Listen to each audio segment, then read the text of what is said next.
বলছে হ্যাঁ চিনি।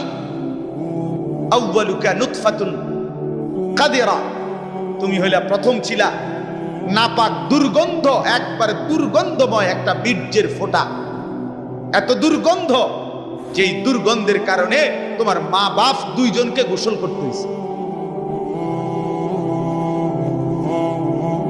2 নাম্বার, তোমার শেষ পরিণতি কবরে, লাশ যেটা অল্প কয়েকদিনে পচে গলে দুর্গন্ধ হয়ে যায়। 3 নাম্বার, তুমি যে এখন হাঁটা চলা করতেছ, তোমার পেটে যদি ছিদ্র করে, ফুঁক পারে, ছিদ্র করে বের হবে দুর্গন্ধময় কতগুলো পায়খানা। তাহলে যার শুরু দুর্গন্ধ, যার শেষ লাশের পচা দুর্গন্ধ, যার পেটে বহন করছো দুর্গন্ধময় পায়খানা, তুমি মাতবরি করো কেমন? কেমন জিন্দিগি ভাই, কেমন জীবন এটা? ঘন্টার পর ঘন্টা, 3 ঘন্টা মোবাইল